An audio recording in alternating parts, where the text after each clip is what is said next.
They were the terror of the East. The storm from the steppes. Unstoppable. Unmatched. Unforgiving. The Mongol Empire surged across Asia like wildfire, razing cities, breaking armies, and rewriting the balance of power in the known world. By the early 13th century, they had conquered more land than any empire before or after. But then, something strange happened. As they pushed into the heart of Europe, they stopped.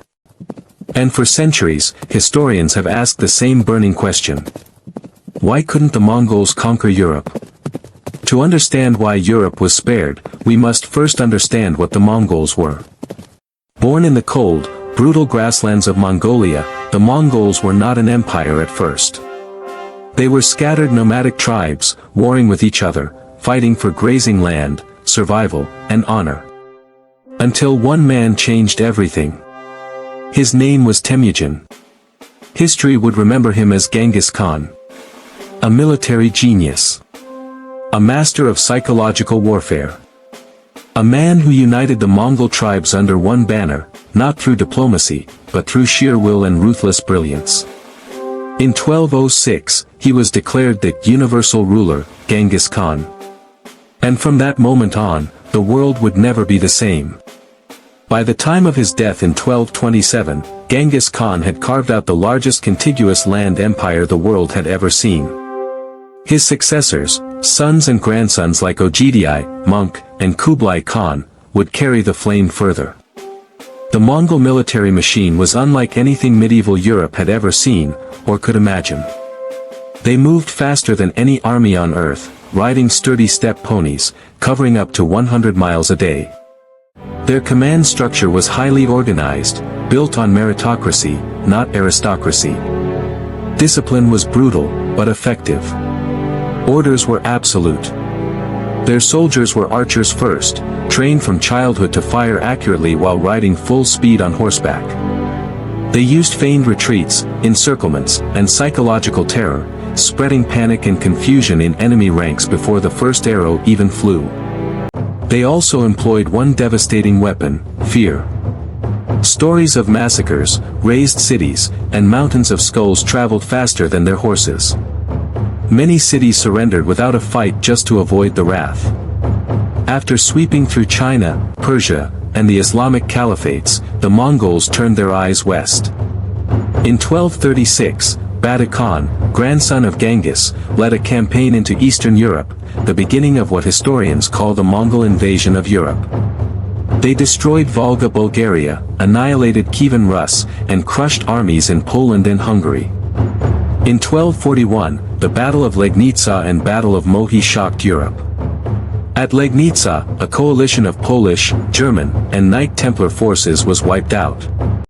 At Mohi, the Hungarian army was utterly destroyed, despite superior numbers and home terrain advantage.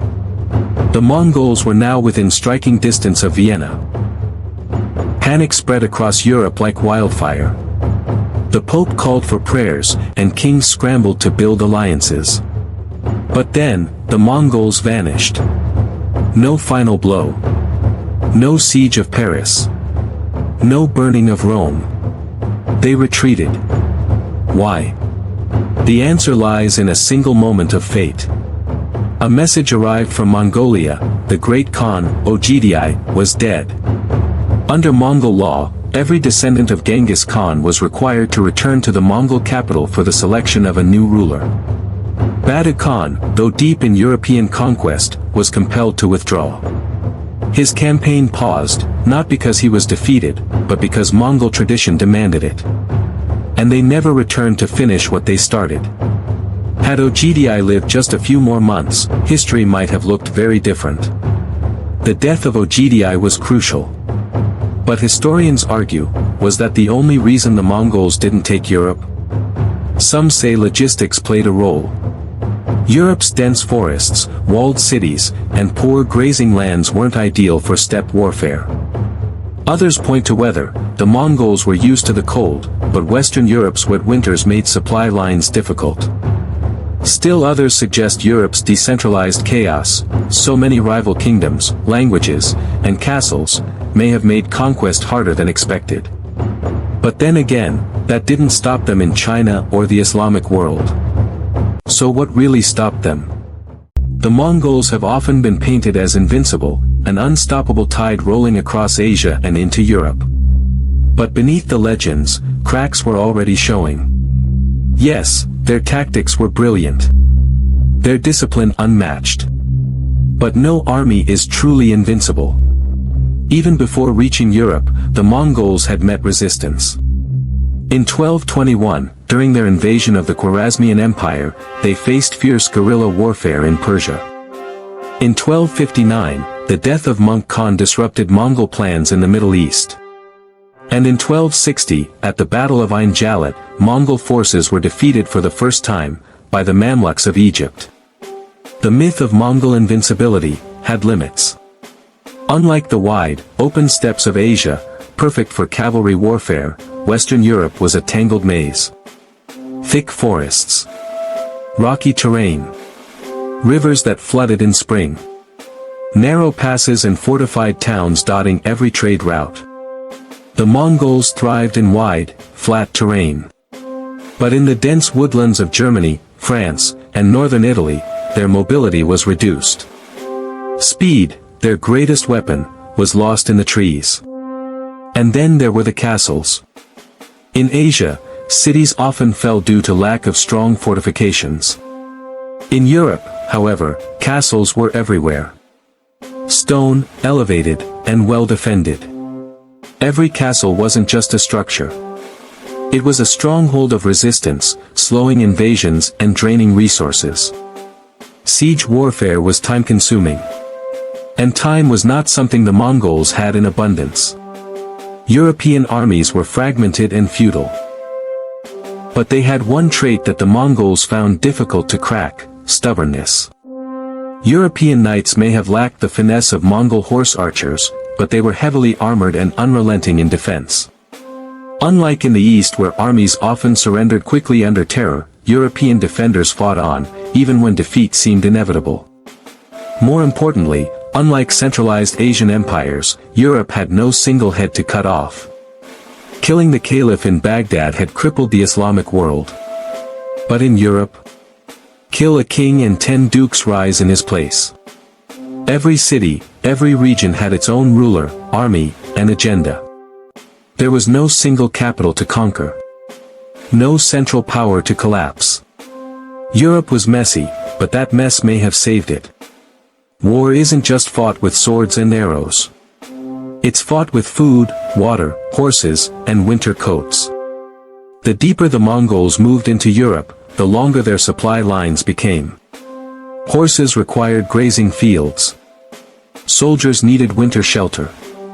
And unlike the trade-friendly cities of the Silk Road, Western Europe had few cooperative regions. The terrain was hostile, not just militarily, but logistically. In Hungary, the Mongols learned a harsh lesson: Europe's rivers swelled in spring, isolating units and delaying reinforcements. Their campaign stalled, not from swords, but from mud, rain, and rot. We return to the moment everything changed.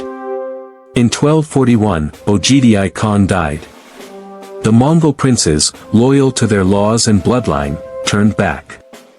In the chaos of European disarray, this should have been the moment to press forward. But the Mongols respected tradition, perhaps more than conquest itself. Batu Khan, on the verge of striking Vienna, called a halt. He withdrew to Mongolia for the Kurultai, the royal council to choose the next great Khan. It would be nearly a decade before they looked west again. And by then, Europe had fortified itself. The Mongols had counted on fear. But now, Europe had time to learn. Kings shared intelligence. Castles were reinforced. Armies restructured. The Mongols returned in smaller campaigns, to Poland, Hungary, and even parts of the Balkans, but the moment for full domination had passed. Europe wasn't unified.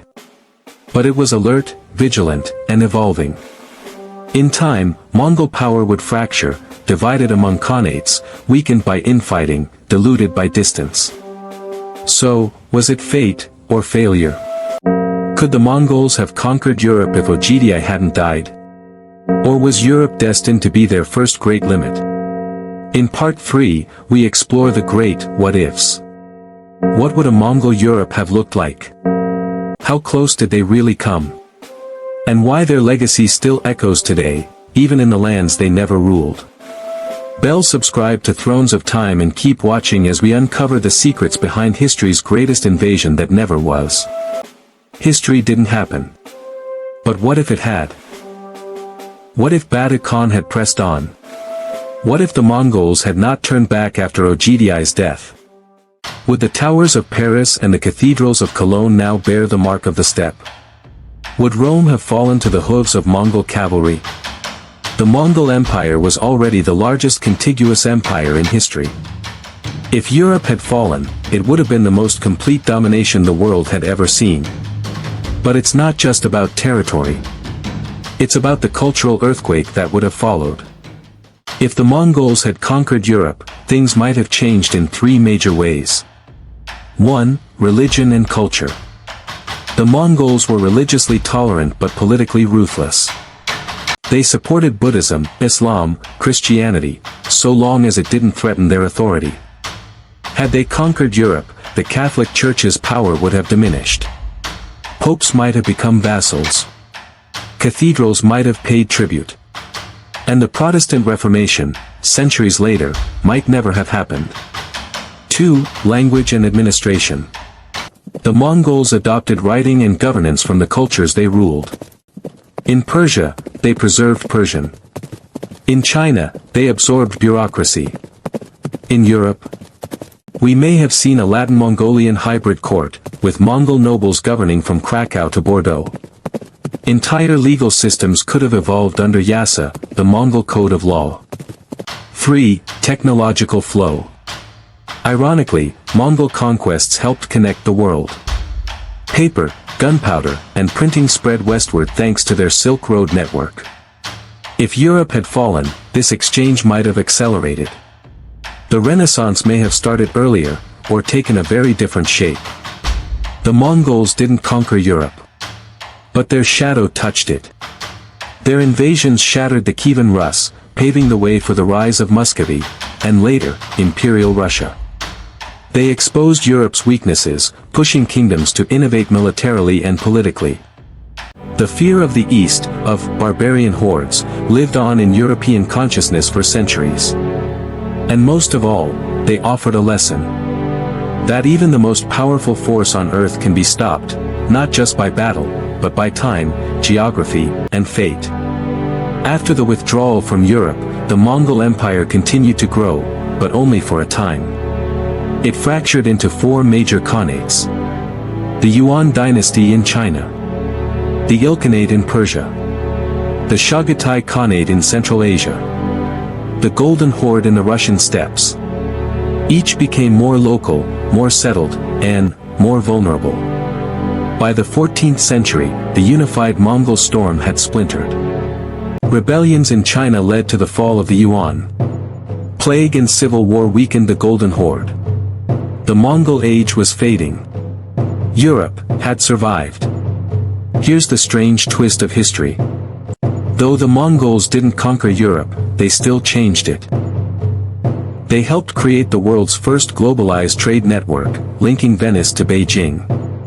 They transmitted ideas, diseases, goods, and inventions across thousands of miles.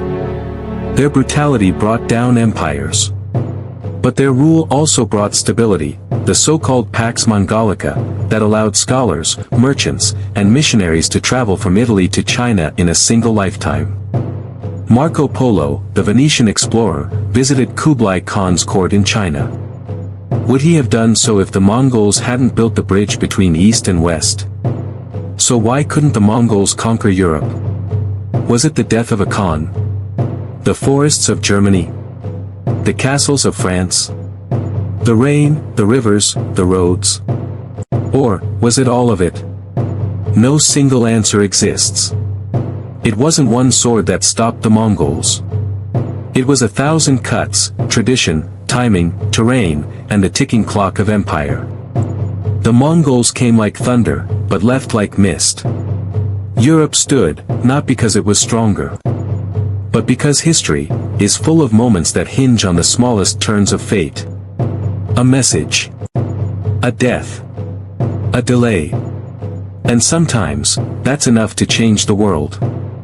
If you enjoyed this journey through history, like, share, and most importantly, subscribe to Thrones of Time, for more epic stories about the empires, rulers, and battles that shaped our world.